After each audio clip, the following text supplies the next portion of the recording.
Assalamualaikum warahmatullahi wabarakatuh. Sebelumnya, terima kasih untuk teman-teman yang sudah menghadiri acara diskusi agama siang hari ini.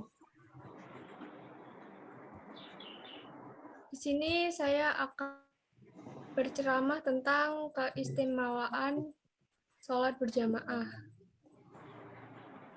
Assalamualaikum warahmatullahi wabarakatuh. Alhamdulillahirabbil alamin wassalatu wassalamu ala nabiyyina Muhammadin wa ala alihi washabihi ajma'i amma ba'du. Terima kasih untuk teman-teman yang saya sayangi karena telah menyempatkan waktu kalian untuk menghadiri acara keagamaan ini.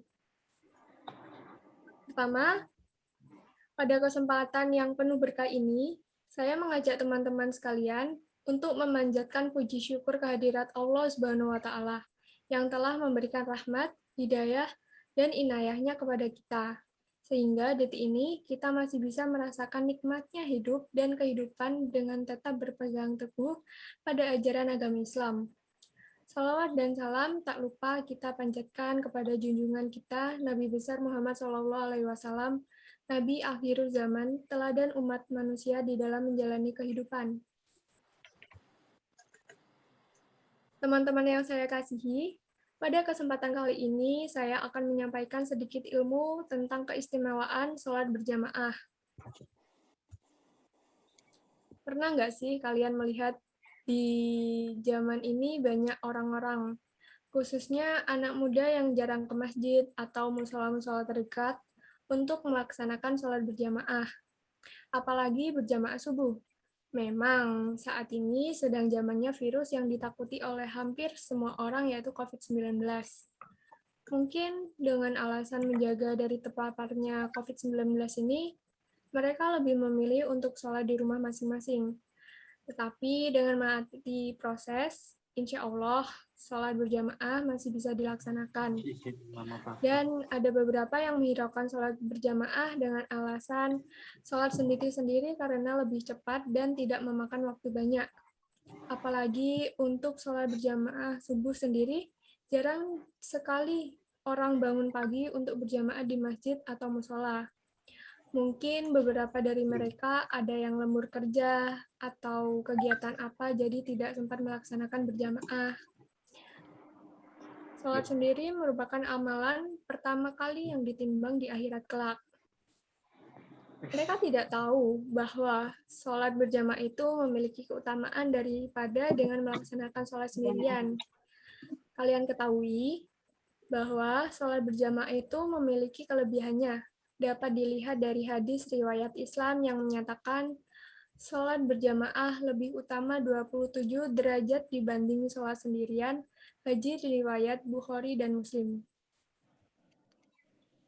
Dalam hal ini, jika seseorang melakukan wudhu dengan benar, maka dia tidak pergi ke masjid untuk tujuan selain untuk sholat, maka setiap langkahnya akan menaikkan derajatnya 1 derajat dan menghapus dosa-dosanya yang pernah dilakukan hingga ia masuk ke masjid. Dalam riwayat lain, Rasulullah SAW bersabda, pertolongan Allah bersama jamaah. Jika ada seseorang dari jamaah menyendiri, pasti ia akan disorot oleh setan. Sebagaimana harimau menyorot kambing yang terpencil dari gerombolannya. Haji riwayat Al-Daraqutni. Dari hadis tersebut, kita mengetahui bahwa setan sangat menyukai orang yang tidak mau berjamaah. Oleh karena itu, untuk menghindari gangguan setan ini, seorang mukmin harus selalu berpartisipasi dalam kegiatan masyarakat dengan mukmin lainnya dengan sholat berjamaah. Ini tidak hanya memiliki kemampuan untuk membentengi diri dari gangguan setan, tetapi juga memiliki manfaat dan kebijaksanaan yang sangat besar. Adapun sholat yang dianjurkan untuk dikerjakan secara berjamaah adalah sholat wajib, seperti sholat 5 waktu dan sholat Jumat. maupun sholat sunnah seperti sholat hari raya, Idul Fitri, sholat tarawih, sholat witir, dan sholat istiqo, sholat gerhana, dan sholat jenazah. Adapun manfaat sholat berjamaah dapat dilihat dalam bidang ibadah, pendidikan, dan sosial. Dari segi ibadah tentunya, kita tahu bahwa pahala sholat berjamaah 27 kali lipat lebih besar dari sholat munfarid atau sholat sendirian. Dari perspektif pendidikan, doa bersama menanamkan ketaatan dan disiplin. Ketaatan kepada imam sebagai pedoman dan disiplin dalam mengikuti aturan yang ditetapkan bagi makmum. Dari aspek sosial, sholat berjamaah mengajarkan kesetaraan umat Islam di hadapan Allah Subhanahu wa Ta'ala. Kaya, miskin, rakyat pejabat, bodoh pintar, semua tidak ada yang berbeda di hadapan Allah Subhanahu wa Ta'ala. Semua menghadap kiblat yang sama, semua melakukan gerakan yang sama, mereka melakukan kegiatan yang sama, dan semua sedang menyembah Tuhan yang sama, yaitu Allah Subhanahu wa Ta'ala. Manfaat lain dari sholat berjamaah diantaranya mengajarkan kedisiplinan waktu. Jika sudah mendengar kumandang azan yang artinya mengajak kita semua untuk melakukan sholat, maka tinggalkanlah seluruh aktivitas dan segera pergi sholat berjamaah. Sebagian ulama dari mazhab Syafi'i dan Maliki menegaskan bahwa hukum sholat berjamaah adalah fardu kifayah. Sementara ulama lain menegaskan bahwa hukum sholat berjamaah adalah sunnah mu'akkad. Para ulama mazhab Hanafi menyatakan bahwa hukum sholat berjamaah adalah wajib. Sementara itu, menurut para ulama mazhab Hambali, hukum sholat berjamaah bagi setiap muslim yang telah mencapai pubertas adalah fardu ain, dan meninggalkannya akan menghasilkan dosa. Kemudian ada beberapa keistimewaan sholat berjamaah, diantaranya adalah Allah akan menghilangkan kesusahan dalam urusan menghadapi kehidupan. Allah akan mengangkat siksa kubur darinya. Allah akan memberikan catatan amal menggunakan tangan kanan. Ia akan melewati Shirotol Mustaqim seperti halilintar. Ia akan masuk surga tanpa dihisab terlebih dahulu. Pahala yang berlipat, didoakan malaikat, naungan di hari kiamat, terhindar dari sifat munafik, diampuni dosa, dan mendapatkan hikmah yang luar biasa. Itu tadi ceramah singkat dari saya. Mungkin sekarang ada yang bertanya mengenai ceramah tersebut. Sebelumnya, perkenalkan nama saya ingin bertanya. Perkenalkan, nama saya Abdul Akbar Zulkarnain. Saya ingin bertanya mengenai salah satu hal yang tidak asing ditemui dalam sholat berjamaah. Nah, pada saat sholat berjamaah itu seringkali orang-orang bilang kayak softnya diluruskan, softnya dirapatkan. Memangnya sepenting apakah meluruskan soft dan apa hukumnya? Itu pertanyaan dari saya. Terima kasih. Ya, terima kasih pertanyaan dari Amiruli Akbar. Saya akan menjawab pertanyaan tersebut. Sebenarnya meluruskan dan merapatkan shaf sholat adalah anjuran dari Nabi Muhammad SAW untuk menyempurnakan sholat berjamaah. Kemudian, untuk jamaah tetap sah meskipun jarak kurang rapat, tetapi jamaah sholat berjamaah kurang sempurna. Dapat dipahami? Sejauh ini bisa. Mungkin ada yang menambahkan atau menyanggah. Jadi misalkan sebenarnya itu tidak harus dirapatkan, itu sebenarnya tidak apa-apa kan? Tidak apa-apa, tetap sah, tetapi kurang Kurang sempurna. dianjurkan. Iya. Mohon maaf Mbak Jenny, saya ingin menambahkan ya. Apakah terdengar? Oh, terdengar. Mohon maaf, suara Gilang Widiawan. Saya ingin menambahkan jawaban dari sampean Mbak panjenengan. Dulu itu waktu zaman kekhalifahan Umar bin Khattab, shaf itu wajib diluruskan, dan meluruskannya itu menggunakan pedang. Jadi sebelum melaksanakan sholat, ada sahabat Nabi yang menggunakan pedang, lalu menyodorkannya lurus ke depan, ke samping, sampai mentok di pinggir tembok. Jadi menurut saya sih ya, meluruskan shaf itu sangat penting, karena itu termasuk sebagian dari kerapian dalam sholat. Dan pada waktu itu, kaum muslimin yang berpawakan gendut pun dilarang. Karena jika saat sholat, shafnya itu bisa meleot gitu, karena perutnya kan besar. Nanti kalau ditujes sama itunya, pedangnya kan bisa tembus. Nanti bisa mati. Gitu Mbak. Terima kasih.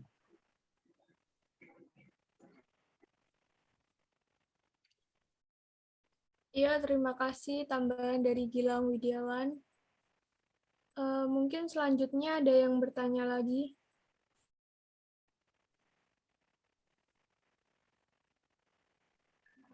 Saya ingin bertanya, Mbak. Ya, Ya, silakan untuk Gilang Widiawan. Di kampung saya kan gini, banyak masyarakat yang tidak sholat berjamaah ya. Dan yang sholat berjamaah itu rata-rata laki-laki. Dan perempuannya pun sedikit. Perempuannya pun itu hanya yang tua-tua saja gitu. Terus kan kalau katanya sih ya, ajarannya itu kalau laki-laki itu lebih baik sholatnya berjamaah itu di masjid atau musola. Dan kalau yang perempuan itu di rumah. Itu kenapa ya? Alasannya apa? Ya, terima kasih untuk pertanyaan dari Gilang Widiawan. Saya akan menjawab pertanyaan itu. Yang pertama, untuk yang laki-laki, memang ada beberapa hadis yang menjelaskan bahwa Rasulullah SAW memberikan ancaman kepada laki-laki yang tidak sholat berjamaah di masjid dengan membakar rumah mereka. Dari Abu Hurairah, ia berkata, Rasulullah SAW bersabda, sholat yang dirasakan paling berat bagi orang-orang munafik adalah sholat Isya dan sholat subuh. Sekiranya mereka mengetahui keutamaannya, niscaya mereka akan mendatanginya sekalipun dengan merangkak. Sungguh, aku berkeinginan untuk menyuruh seseorang sehingga sholat didirikan. Kemudian kusuruh seseorang mengimami manusia.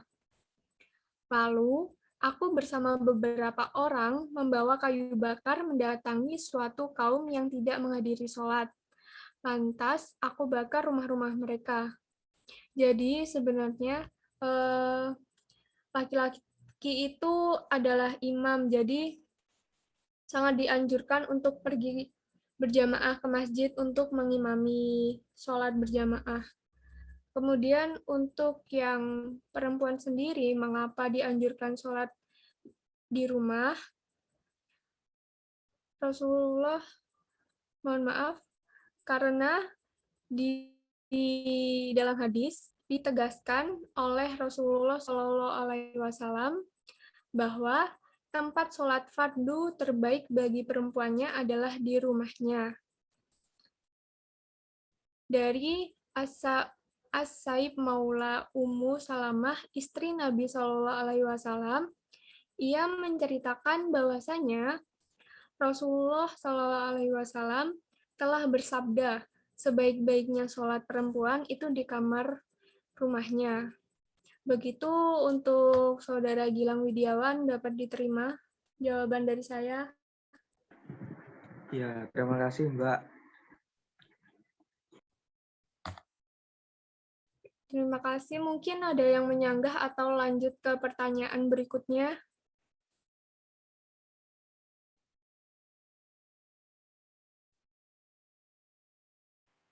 Mungkin bisa dilanjutkan ke pertanyaan berikutnya aja.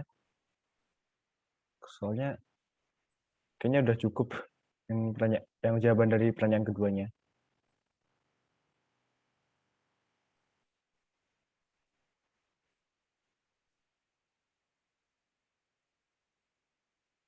Untuk Yahya mungkin. Baik, izin bertanya. Sebelumnya, apakah suara saya terdengar? Iya, ya. Dapat terdengar jelas. Baik, terima kasih atas kesempatannya. Perkenalkan, nama saya Bacar Ivansyah. Saya ingin bertanya, di kampung saya itu setiap sholat Jumat itu saya sering menemui bahwasanya yang ikut sholat Jumat itu adalah laki-laki dan juga perempuan. Nah, tapi anehnya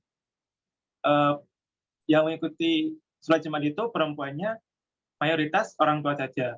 Sedangkan untuk yang anak muda tidak ada. Nah, pertanyaan saya, kenapa orang, khususnya perempuan, yang mengikuti sholat Jumat berjamaah di masjid, mayoritas orang-orang tua? Terima kasih. Terima kasih untuk pertanyaan dari Yahya. Saya akan menjawab.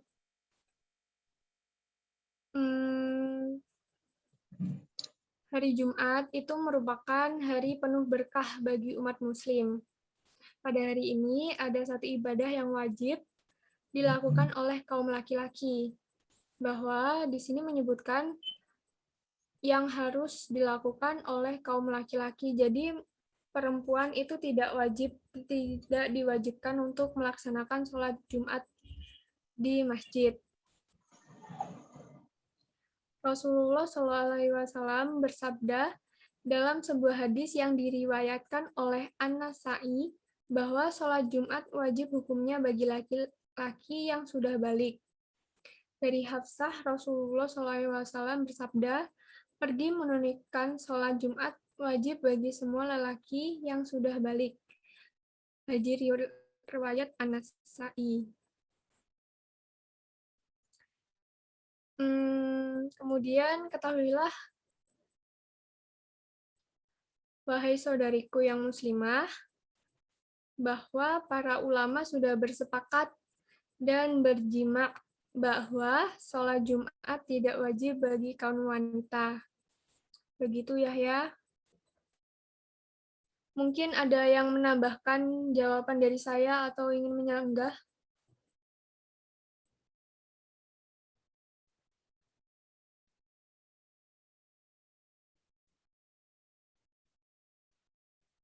Mungkin Gilang ada yang mau disampaikan?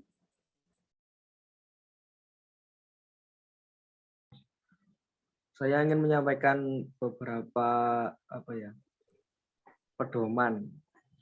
Tadi kan menurut panjenengan sudah dijelaskan di pertanyaan kedua tadi. Dan yang ketiga menyambung. Ada salah satu hadis riwayat Muslim mengatakan itu seperti ini. Sholatul jamaati tafdulu sholatul fadhi bisabi'i wa isrina darajah. Sholatul jamaati, sholat berjamaah, afdolu, lebih afdol, sholatul fadhi daripada sholat sendirian. Bisabi'i wa isrina darajah, dengan utamaannya itu melebihi atau pas 27 derajat. Jadi keutamaan sholat berjamaah itu 27 derajat lebih utama daripada sholat sendirian. Mungkin jika dipikir-pikir, walaupun yang perempuan di rumah lebih baik mengajak anaknya atau siapa gitu untuk sholat berjamaah, walaupun dalam kamar. atau mengajak seperti suaminya untuk sholat berjamaah di rumah jikalau jauh dari musola atau masjid. Jika memang dekat masjid, ya diusahakan untuk datang ke masjid itu. Karena sholat jamaah itu utamanya melebihi sholat sendirian. Begitu, Mbak.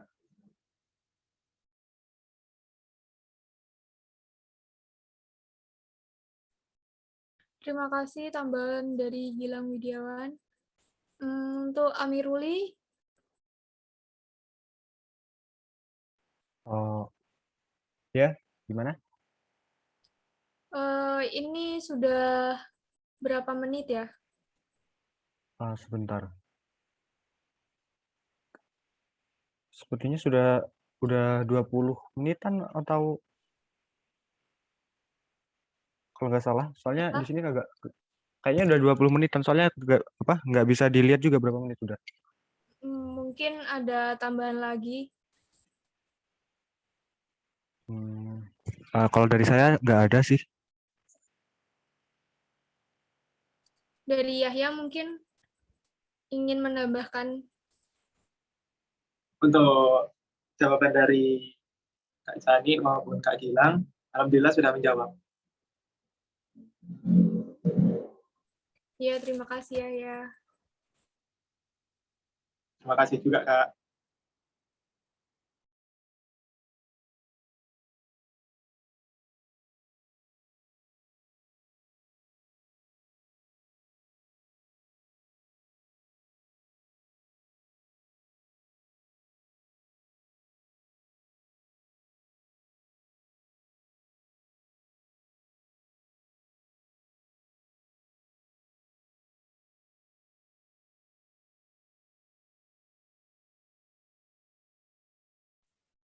Eh, ada yang saya tanyakan mungkin dari Gilang atau Yahya bisa menjawab pertanyaan dari saya.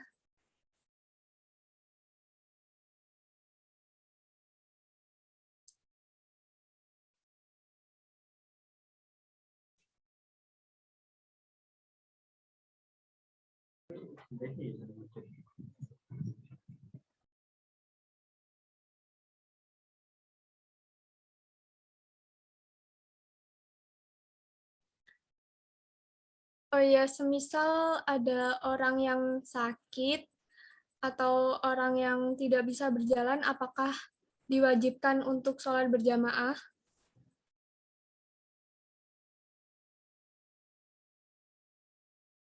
Mungkin dari Gilang atau Yahya bisa menjawab pertanyaan dari saya.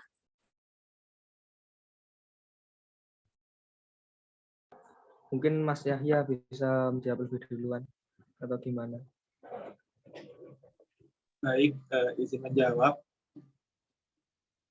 Tadi kan pertanyaannya itu, apakah orang sakit atau orang yang tidak bisa jalan diwajibkan untuk dianjurkan atau diwajibkan? Gimana ya? Tadi pertanyaannya itu diwajibkan atau dianjurkan? Diwajibkan sholat berjamaah. Oh, baik. Uh, untuk orang yang ada uzur, katakan sakit ataupun tidak bisa jalan, tidak diwajibkan untuk sholat berjamaah, tapi masih dianjurkan untuk tetap sholat berjamaah.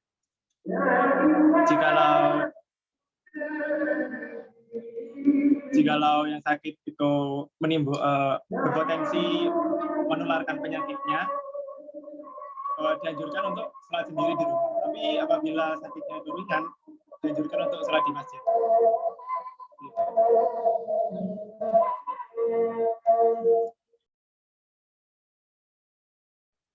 Terima kasih jawaban dari Yahya.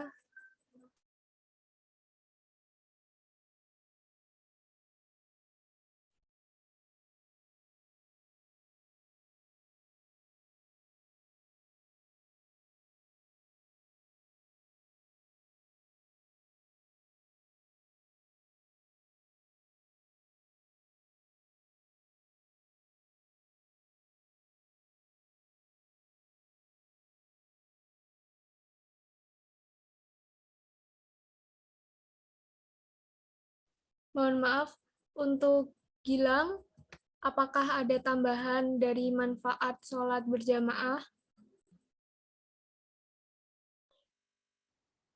Ya, dalam sholat berjamaah sendiri banyak sih utamaannya atau manfaat-manfaat dari sholat berjamaah. Yang paling pertama sih ya karena pahalanya itu berlipat ganda. Sudah ada hadisnya tadi sudah saya sebutkan. Dan juga sholat berjamaah itu bisa merekatkan silaturahmi antar umat muslim. Dalam setiap sholat jamaah, itu tidak hanya sholat jamaah saja yang dinilai atau yang dihitung pahalanya atau yang bisa dilakukan. Setelah sholat jamaah, kita bisa berzikir bersama, lalu bisa membaca doa bersama, dan dilanjut majelisan atau berkumpul dan diskusi tentang agama.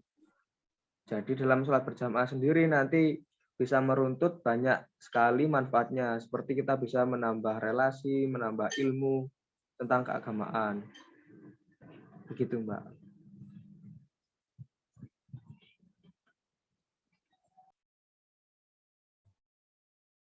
Terima kasih untuk Gilang Widiawan. Sudah tidak ada tambahan lagi atau apa? Apakah Yaya sudah cukup, Yaya? Cukup, insya Allah cukup.